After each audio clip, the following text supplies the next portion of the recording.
Anker fixes a huge issue with the F3800 Plus by doing a new firmware update. The problem with this unit before was the high idle consumption. And even with the F3800, these units were just not very efficient as far as how much power you could get out of the battery without it basically wasting its own power. So basically what that is you would charge this to 100%, then turn on the AC inverter, and you would just let it sit for 12 hours and come back. And this is a test a lot of us will do to see how much energy it consumes on its own. Now, when I first did the test, I would see that on the screen, it would say 2.1 days until this would be completely dead, which is far below what a lot of other brands were pulling as far as the same test. And after that test was completed, it ended up using 22% of its own energy sitting there doing nothing, which is a lot and far below what a lot of other brands had. That basically means if you bought a brand new truck, it was only getting 15 miles to the gallon, while a lot of other trucks were getting 20 miles to the gallon. So you would be pretty disappointed if you had bought a vehicle or say a power station like this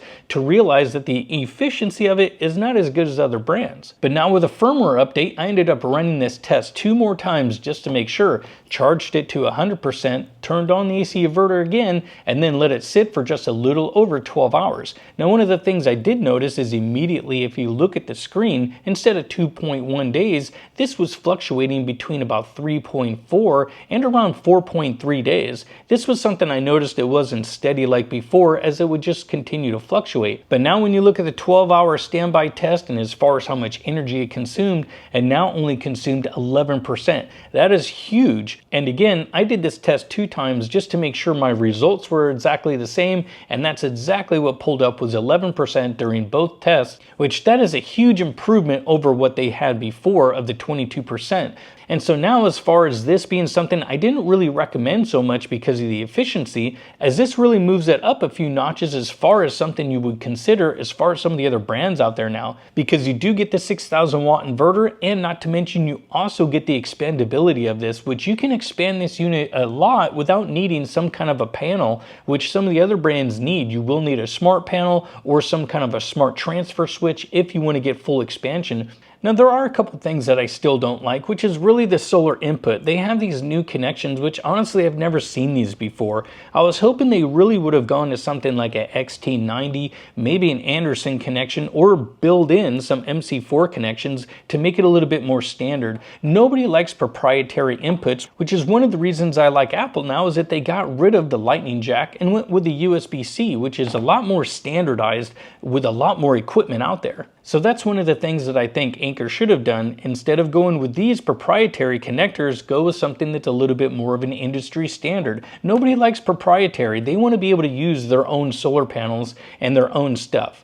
Now, one of the things I do like though is they did increase the input voltage on this unit for your solar, which this makes it a lot easier to build solar arrays that are more custom tailored to a lot of larger solar panels that are out there. Having a 60 volt input limit means you have to up your amperage, which that means you also have to get a thicker gauge wire, which that gets more expensive. So it's nice that they bumped the voltage on this from the 60 volts that it used to be on the old unit up to 165. So that is definitely a pro when it comes to this unit. Now, another thing I didn't like was this expansion cable for your batteries. I wish they had more of a 90 degree, something that was a little bit more slick and just looked a little bit more aesthetically pleasing. Now, I get it. This does allow for you to move your expansion batteries to different locations. You can put it on the ground, you could lay this down and do a lot of different things. So if you wanted to say use this in an RV, this would actually be more beneficial because it gives you options to move the battery somewhere. So maybe having 2 cable options would be nice. Something that's 90 degree, that way it's nice and slick. And then of course this cable option too, if you wanted to be able to move your batteries around. Now, another thing they added that I do like is a 240 volt,